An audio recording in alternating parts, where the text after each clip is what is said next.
Hey everyone, it's Justin here with Voices for Voices. Thank you so much for joining us on another episode.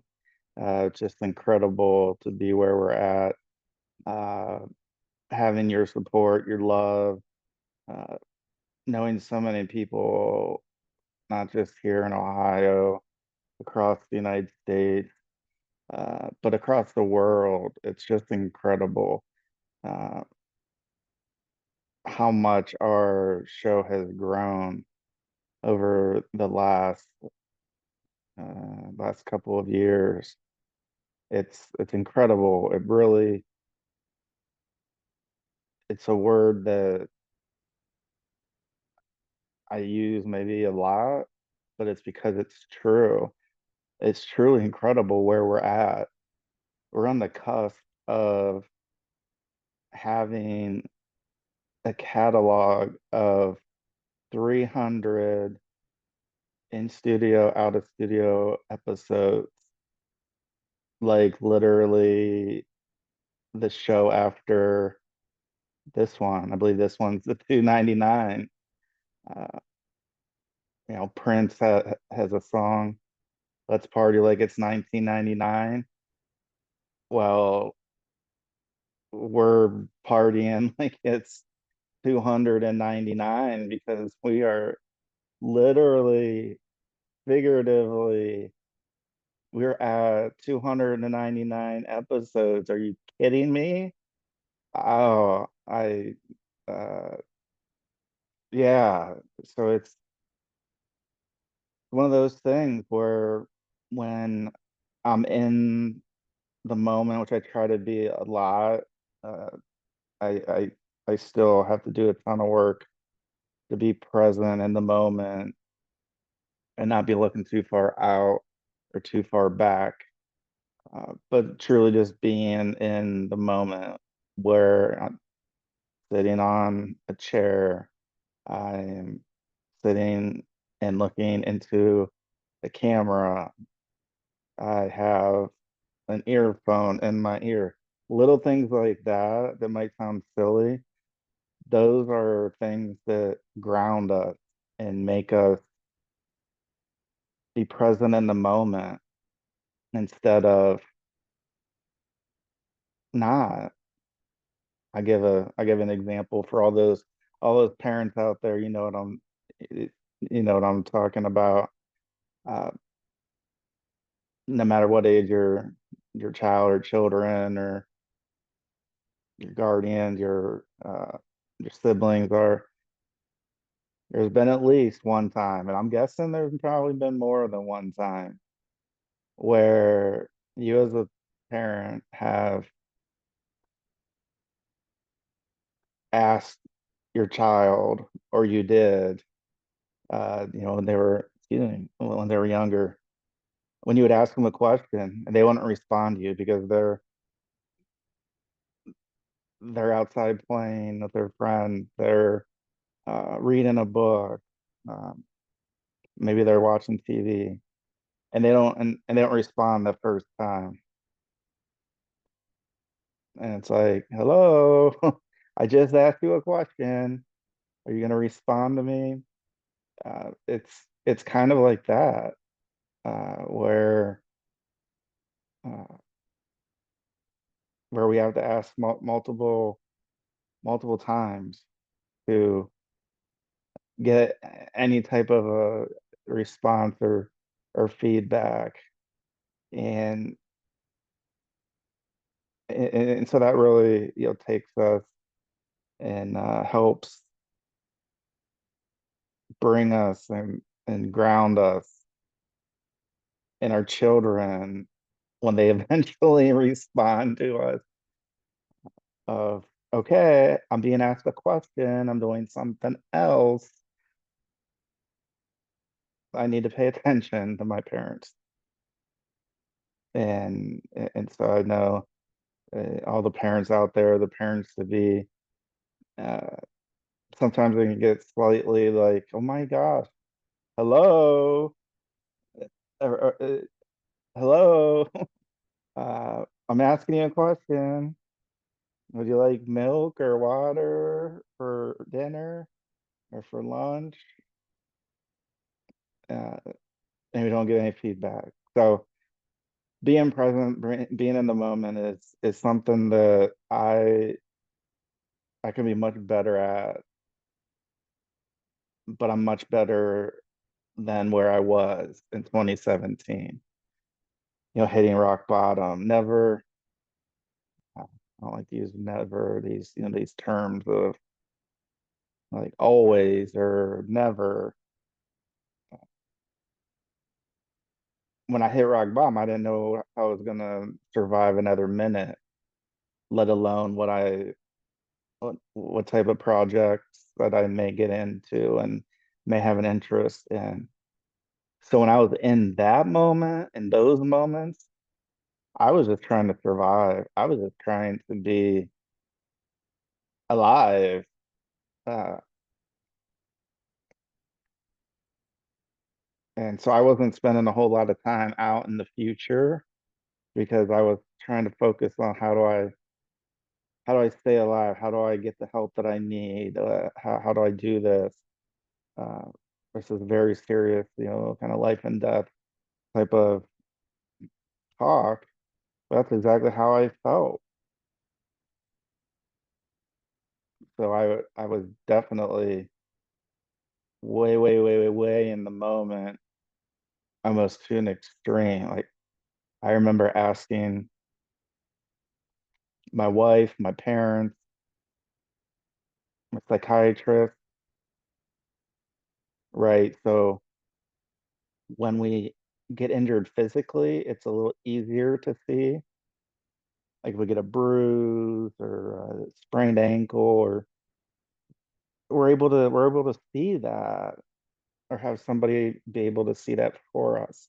Or if it's, you know, uh, a torn ligament or something that we might just have pain, but we don't know what that is, and so we need some type of testing to have a doctor tell us, what's going on.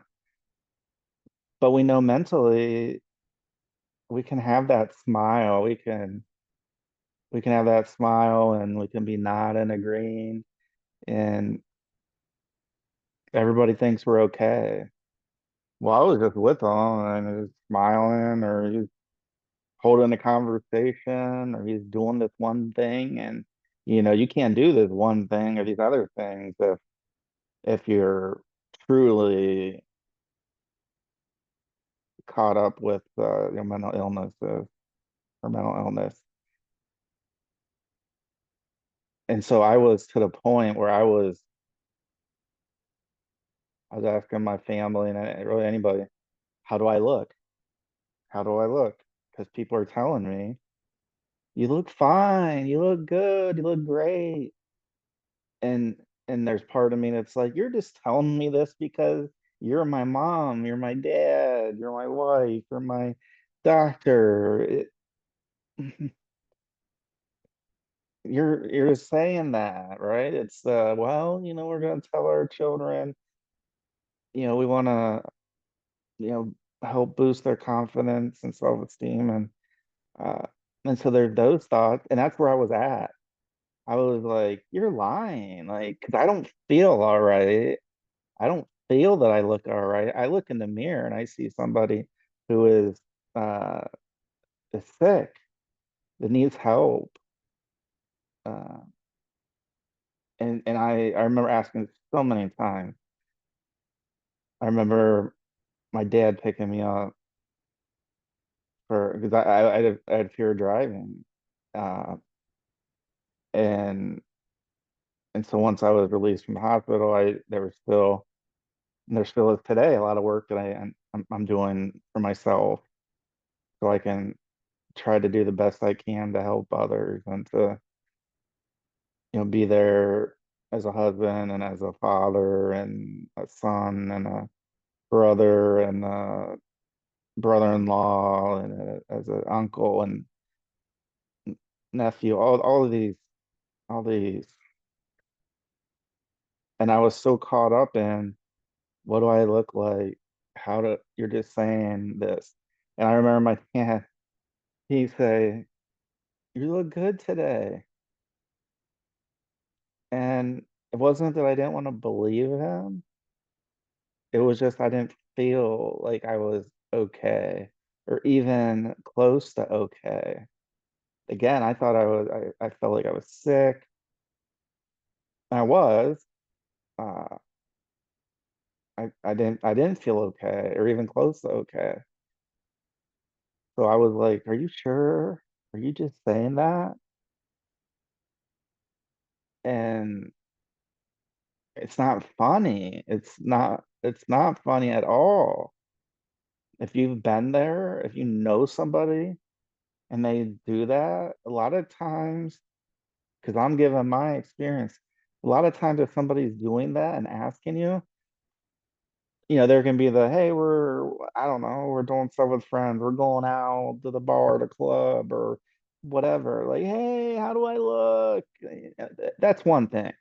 I'm talking on a day-to-day basis, truly. So I- you're saying I look okay. Like, are you sure? Are you serious? That's much different than, hey, we're going out with our friends and how do we look? Oh, you look great, or you look good, you look handsome, you look pretty, you look, again, that's the same thing, the same type of question, but much different reasoning behind it. And so I had, and I still have, these, I guess, insecurities. And I've talked about in depth before. I think it I think it's something we just need to talk about more and be okay talking about it more. We did a recent episode on a very successful football player, and on the outside, he had the cars, he had the money, he had the wife, he had all these things that on the optic level, on the outside, the periphery, what the public would see and hear would think, oh wow, he's living he's living his best life. Yet down deep, he was battling depression and he was battling those demons that sometimes they come and go, sometimes they come and stay. And he tragically ended up taking his life walking in front of a train that's moving. So that's what I mean. This isn't funny. This isn't, improv hour, comedy hour. This is real life we're talking about. So if somebody asks you over and over and over and over again, how do I look? How do I seem? There's probably more to it than just a little insecurity. There's probably a lot because I've been there and there's a lot of things that make that up. I remember growing up, a lot of teenagers, have, breakouts on their face called acne. And that was one of the things that I was very insecure about. I was insecure. I didn't want to go to school. I didn't want to be seen uh, because there would be scars, there would be redness at various places all across my cheeks and my nose and my forehead and my chin and my neck and I was I was like, am I ever going to get through this? truly, am I ever going to get through this?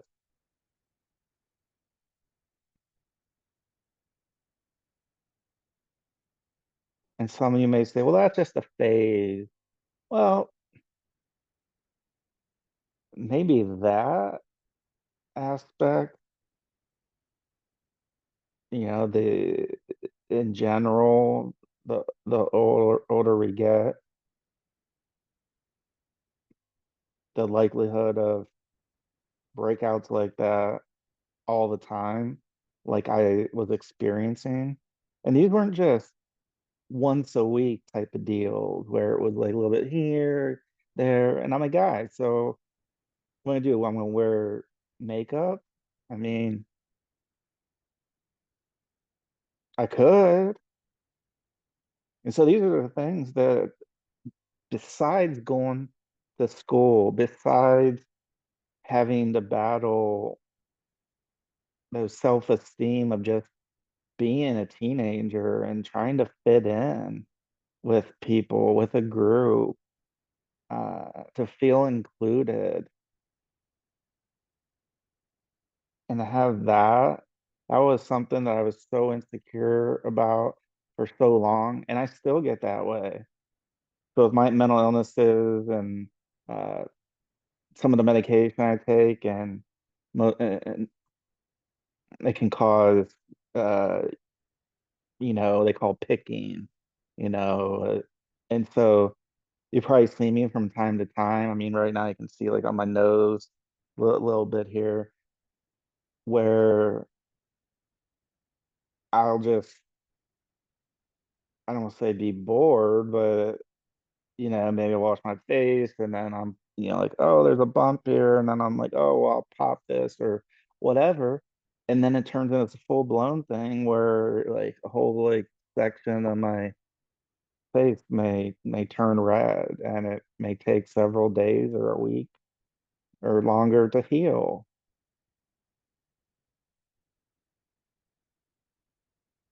And I know some of you may think, well, you have that your choice. It's like, well, it is, but I don't sit there when this is happening going, okay, Justin, if you do this, then it, it it's more that nervousness, um, that stress, whatever, that's manifesting itself. And so I still, at the age of 43, have that same insecurity. And these ones are by me doing it, and not always, internally where the bacteria grows in and then forms in the pimples and blackheads and whiteheads and all that, fun, not fun, I say fun, and a haha, it wasn't fun and it's not fun now. And so I get self-conscious, the same thing now.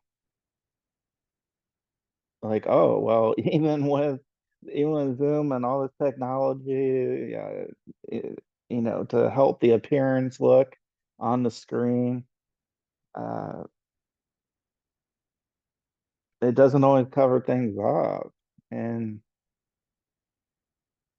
and so it's something we should be able to be open about. So that's something that's me. That's something that I dealt with many, many, many, many years ago, and I'm still dealing with now, just really in a different way. And I'll tell you another another two areas. The next one is eating. So at my lowest mentally, I was down to eating carrot sticks and plain hummus. As you can imagine, my weight plummeted. I think I was down 35, 40 pounds, and it wasn't because I wanted to. I just wasn't eating. Food didn't taste good. Felt like I was allergic. Like I'd eat something and I would start itching, and then I'd be like, oh, well, I can't eat that now. Nope, can't eat this. And it was just awful spiral that I was in. And it was real. It really happened. There's some things that go, oh yeah, you're making that up. No, trust me, I prefer not to be talking about this on a podcast that is going across the world to so many people, dignitaries, everybody. I would prefer not to be talking about this, but it's something that is, as a human being, it's something that some of us, maybe a lot of us, sometimes maybe it's all of us, we go through from time to time. So believe me, I would not be talking about this if this did not happen. It was unkind, not fun, made me feel even more secluded, like nobody wanted to be around me. Uh, except those,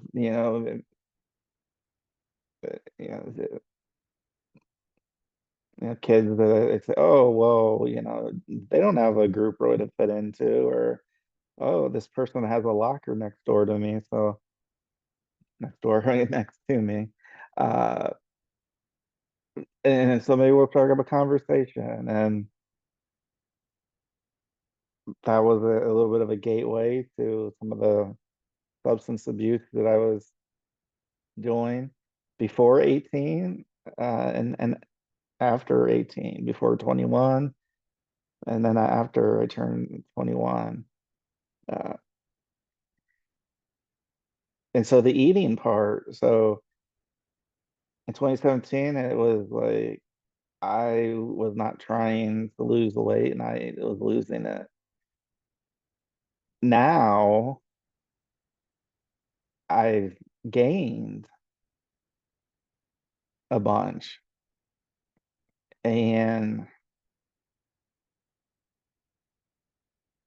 it's hard to talk about because I get it. I get that our bodies change over time, as we get older and we age. But just the eating part, not even talking about the exercise part, just the pure eating. I go into these spurts that make zero sense, but I do it.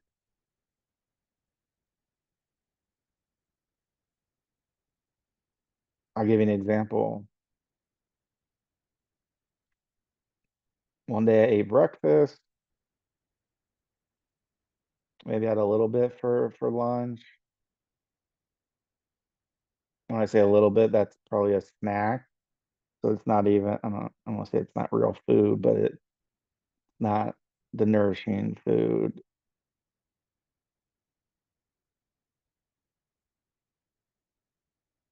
And then I'd have an event to go to or a place to be.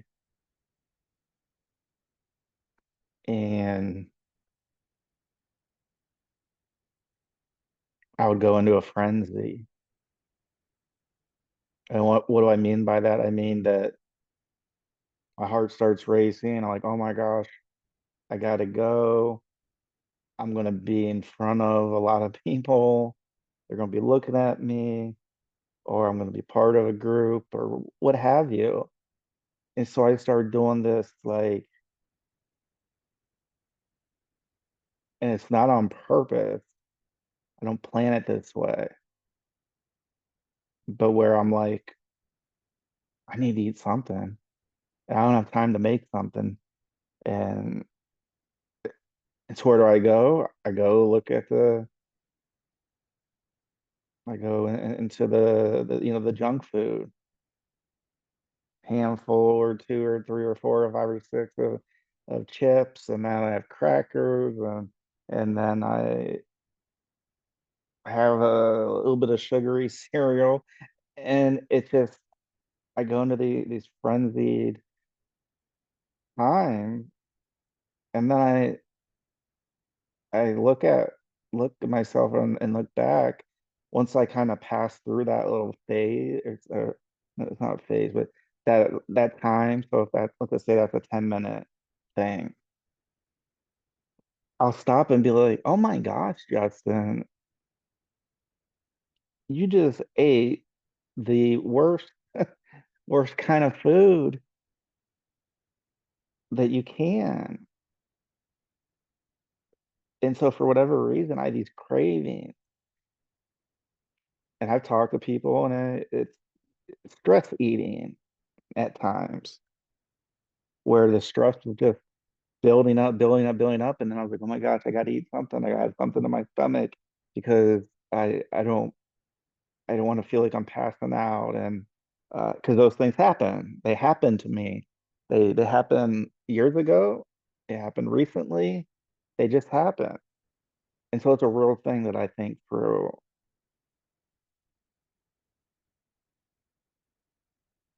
And then at night, kind of creeps on back in the stress eating. Be shooting an episode, working on this or that, or just relaxing, watching a concert. I don't know, just having as normal as it can get, a normal night, normal evening.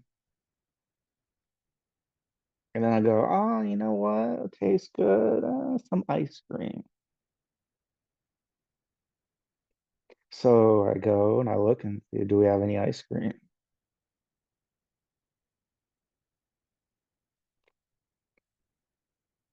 And if we do, it's like, okay, I take the ice cream, the container out of the freezer, out of the ice box, take the lid off, get out a spoon,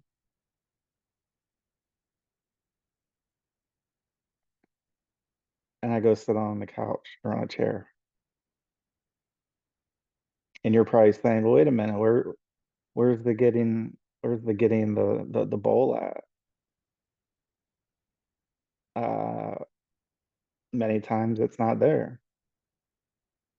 It's the container with the ice cream in it, however much is in there. There's one hand of mine holding it, and another hand with a spoon watching. And just, is it because I need the ice cream? Because I want it? Or is it stress? And I've talked to people, and some have offered sometimes these things happen to them. And they say, oh, yeah, that's my stress eating. I do that from time to time. Well, I do that more often than I should. So that's me today. That's me after 2017 of having the crash. And so now I'm trying to unsuccessfully find a way, and I don't want to be on one of these fad diets or anything, but a way where I can eat full meals where I don't think I don't have to think about it, but where I guess where I don't have to think about it, and so that my body doesn't have these cravings, these salt cravings, these sugar cravings.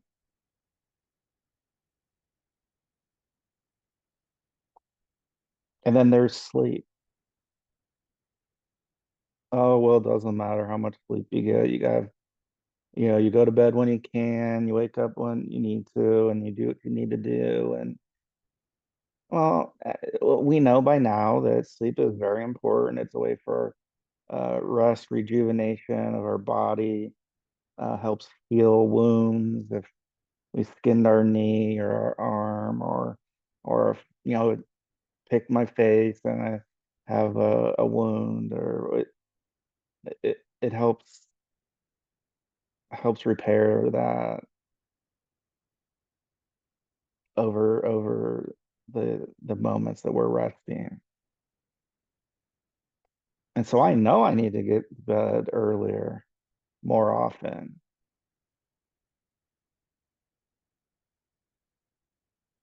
but I don't. I stay up because I can. And that's just me being uh,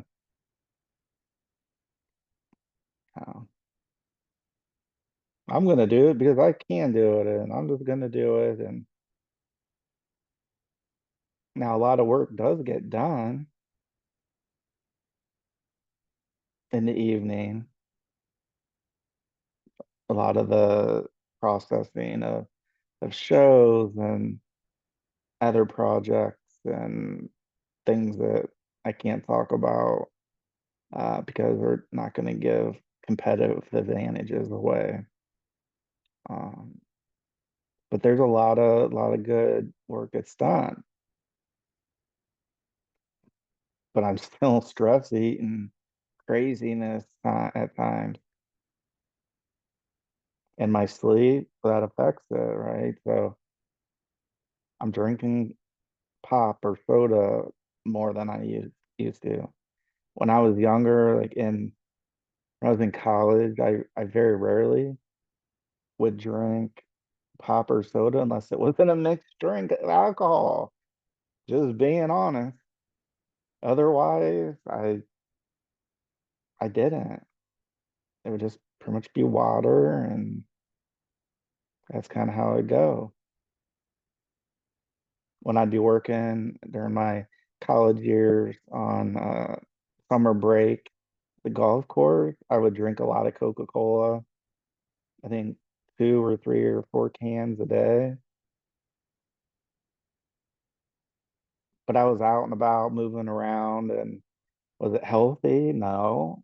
Is it healthy now? No. But I always had more activity that I was doing. And now it's like my mind is staying so incredibly active. If I could just take half of that, half of that strength, but half of that energy and put it into the getting exercise, that would be helpful. What I think is going on, and I'm just keeping it real. What I think is going on is as I've growing up, or at least older age wise, that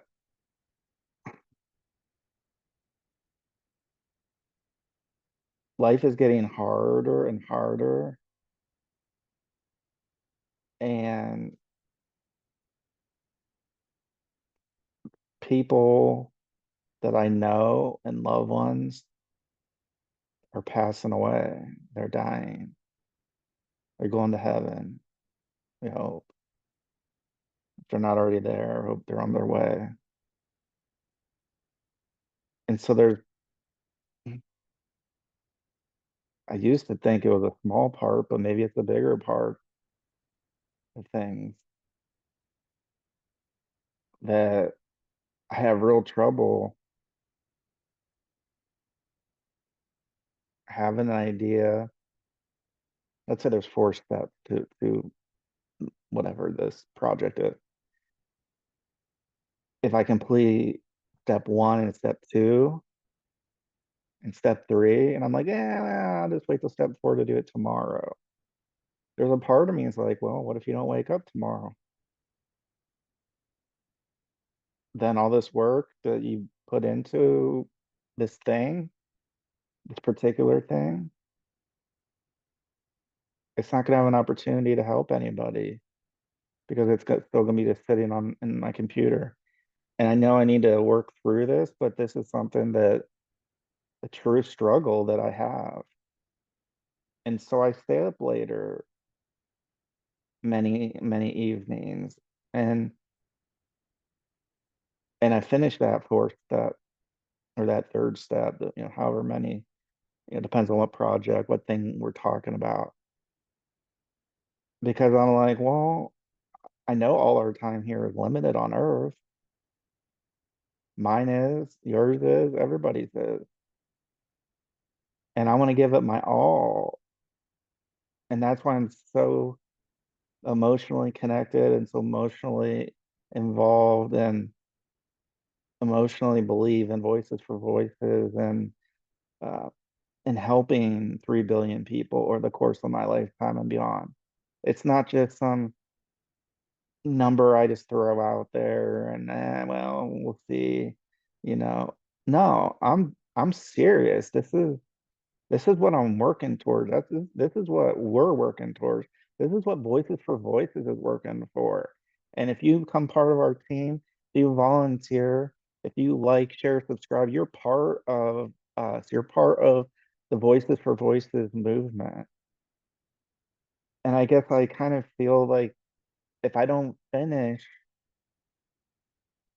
back to this, 4 steps for a project, if I don't finish those 4 steps before I go to bed, I feel like I'm letting somebody down. I don't know who, but I feel like I could be letting somebody down. I'm not famous. We're not famous. Like Michael Jackson and Prince and Kurt Cobain and Chester Bennington and Chris Cornell and people who have, if we just talk about musically, there's music and songs that they've written and recorded that somebody knows where they're at. Somebody knows, okay, here's what we're going to do, how we're going to release this, after I pass. I don't have that. I don't have I don't have that structure built. I wish I did. I don't. We don't. We operate very leanly. And so that's part of my insecurity of if I don't finish this before I go to bed, there's a really good chance that the minutes and the hours, depending on what the project is, that means that's all for naught. And I don't want that to happen. And it may just end up be that way sometime where I'm just not able to finish the project before I go to bed. I might just need to lay down and rest. And so I get so insecure about that. And these are hard things to talk about. I mean, we're talking about like real life, real stuff. And this is stuff that happens. There, I'm gonna adjust this for a second. There we go. And then lastly, for this particular episode, I'm talking about insecurities. So you might, if you're able to see my teeth, so they're much straighter, they're much whatever, much more attractive than they were at this time last year. And so I went and I decided to get braces. I got the Invisalign and I just had, they call them like the attachments, where the attachments uh, are connected to the teeth. And then you have these aligners that you wear, for uh, 21, 22 hours a day, unless you're eating or drinking something that's not water. And so I just got those taken off for about a week or two ago. And so I'm moving into the phase of getting my retainer that I'll be just wearing, in the evening and overnight hours, the 12 hours, 10 to 12 hours or so, whatever that time may be, to hold my teeth where they're at. And so I bring this up not because I got Invisalign and not because of how expensive they are or that my teeth are white. And it, I bring it up because that was an insecurity of mine as well, and it still is. I had braces twice when I was younger. I had them once, and then they came off, and I had them again. Well, the research at that time didn't say that you needed to have a retainer to keep your teeth, I'd say, as they were when your braces would be taken off. And so the years went by, and not so much my top one, but my bottom one were really crooked. There were like two of the front, or yeah, two of the front bottom teeth that were like jetting out. And I didn't, I felt so insecure smiling.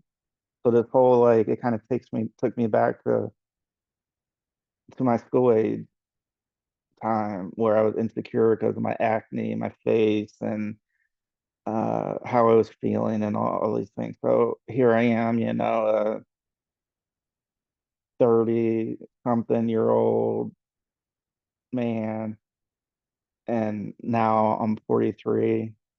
But last year I decided, you know what? This is an area that affects my confidence.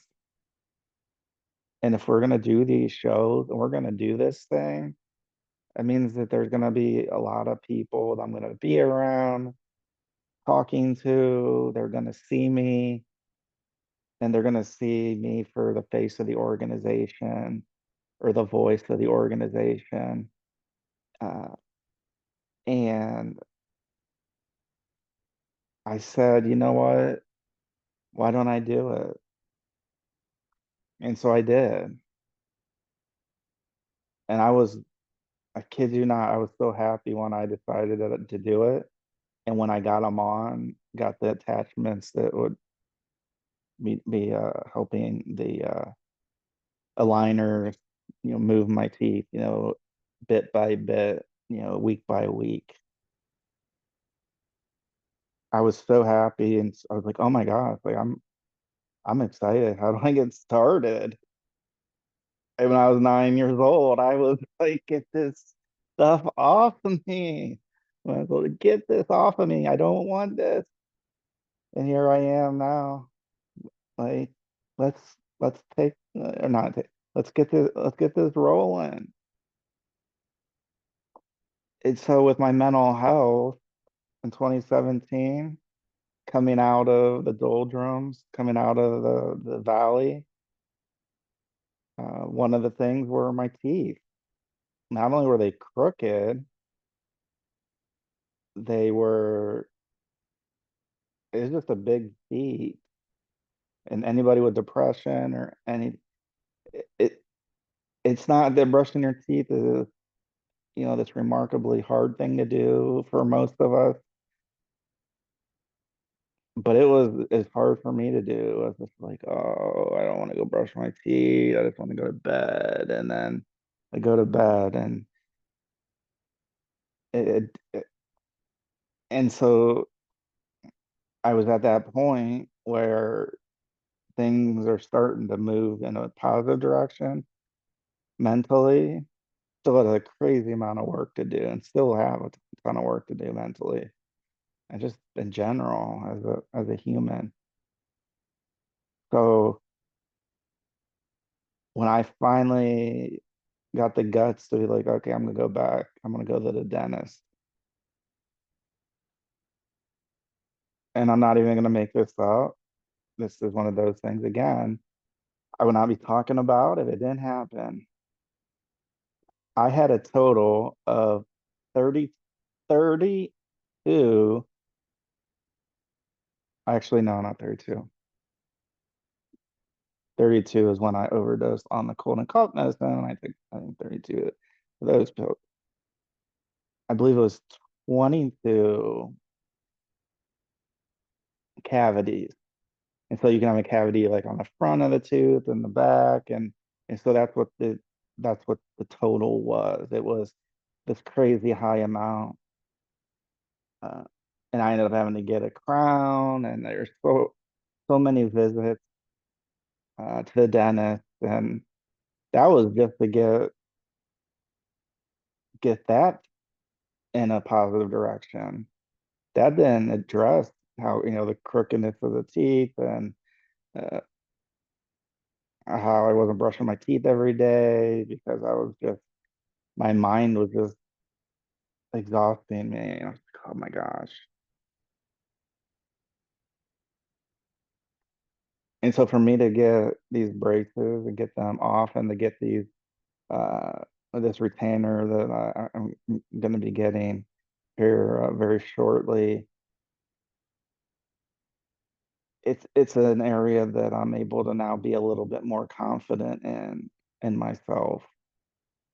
And it's not that I need to be perfect, because I'm not. Nobody is. None of us are perfect at all.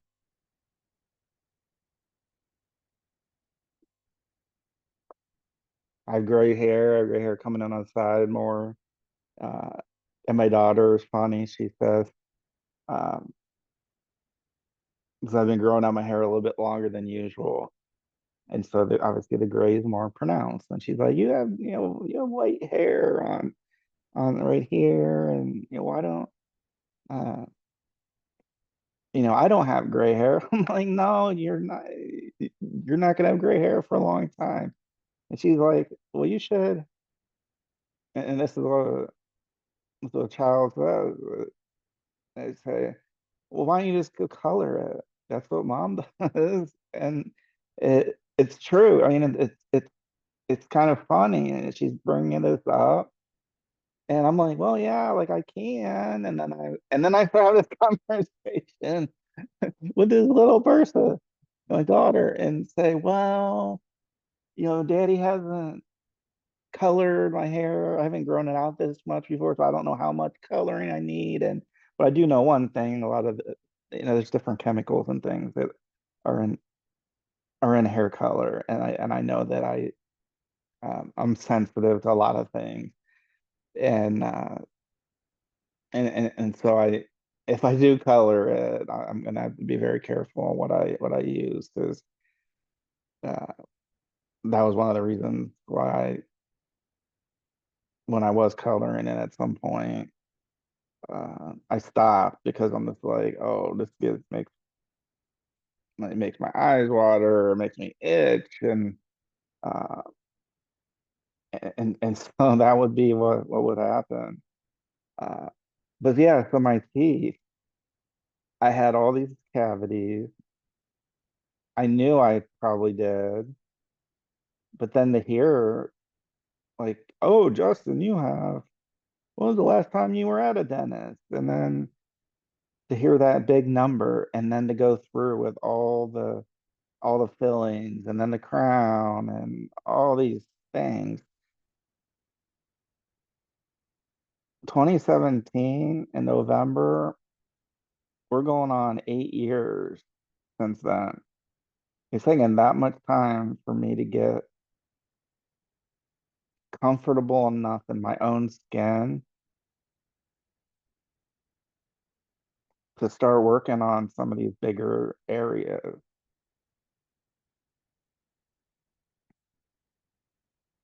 like my teeth. I need a lot of work to do on my eating and my nutrition. I still need to do a lot of work on my sleep. And so sometimes we'll compensate. I'll maybe take a nap during the day, or I'll sleep in when I can. And so, anyways, all the things I've been talking about and sharing on this episode are, these are insecurities. They happen to people when they're 8, 9, 10, 25, 37, 49, 51, 60, whatever. I mean, these things just happen, and it's just a way, and it's it's life, and it's hard. And so I'll end on this. So going back to the time where somebody would say, "Oh yeah, you look like you're doing better. Yeah, you got more color. You're less ashy looking. You have more color to your complexion." And I'm like, "Are you sure? Are you just saying that?" Uh, it's been a long, it's been a long journey, and that journey is just going to continue as long as God wants it to continue. And so, are there going to be days and nights when I'm going to be working on a project and I'm going to stay up to finish it because I want to make sure that it gets out? That if I am to pass away in my sleep, if it's my time to go, I want to at least know that I did everything that I could to help people. Doesn't make me perfect, doesn't make me a saint, doesn't make me any of those. I just know that for so much of my life, I was all about me, and the only thing I cared about was me and what me was doing, what me was thinking, what me was feeling. And that sometimes still happens, and sometimes it may look that way, but doesn't mean I'm thinking that or feeling that. And that's a hard thing I'm trying to work through is that whole look at me. Well, it looks like you're having fun. It looks like you're doing your thing. You're you look like you're talking normally or whatever. And so there's still that. And I think that's why that was the big one of the big things years ago where I would go, "Are you sure? Am I looking? You say I'm looking okay, looking better. Are you just saying that?" And so these insecurities are just gonna keep coming up for us all. And so we just do the best we can. None of us are perfect. We shouldn't even be striving for perfection because we're not going to get there. There may be some things we do better than others, but we're not perfect. None of us are. And so just like I had insecurities when I was growing up, I have insecurities as I sit here in front of you today, or if you're listening, I have a lot of insecurities still. Whether I'm smiling, or I'm laughing, whether I have a very little emotion like face or little inflections and little emotion in my voice, or if I have more, I still have these insecurities. And so it's really just how do we do the best we can with the time that we have, with the people that we love, and that's I think what I've learned because I'm a fixer. I want to fix something. I want things to get 100%. And I have to keep remind myself, Justin, you're not perfect. You're not gonna be perfect. Stop trying to be perfect. Do as much as you can and just let it be. And so I say that as I look at where we're at as an organization, as the next show after this one is gonna be number 300. And so I think we're doing okay. If you can give us a big thumbs up, like, share, follow, subscribe, that would help us out so much, so very much. You don't even know. And if it so moves you and you're able to and you want to, we are Voices for Voices, and we are a 501c nonprofit. Um, and so we do accept donations of any denomination. You can do that at Venmo at Voices, the number four Voices, or you can head on over to Voices FOR for voices.org. So Venmo is Venmo is Voices, the number four and Voices to get Voices for Voices. And our website is Voices and then four spelled out FOR voices.org. That takes you directly to our homepage. Top middle, you'll see a spot where you're able to click and support the show and the organization. And we would, as we always are, incredibly grateful uh, to any and all ways of participating with Voices for Voices. If it's sharing our show with somebody, if it's following us, if it's subscribing, if it's donating $5, it's reaching out for volunteer opportunities.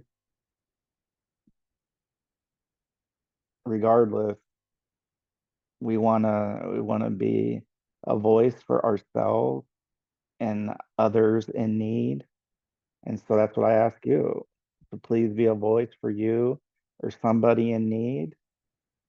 And that we should spend more time celebrating voices instead of instead of uh, putting them down.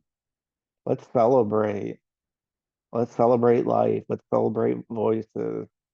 Let's celebrate the differences we have. Let's celebrate the wins that we have. Uh, every day that we continue to live on this earth is a present because it's today, today, this moment, this time is a present. The past is the past. The future is a future. And the present is a present. So until next time, we want to thank you so much for joining us, tuning in, watching us, listening here in the United States, across the world, dignitaries, average people like me. Uh, just thank you so much. And we look forward to coming to you on our next episode, which is 300. Wow. So we'll see you then. Thank you so much.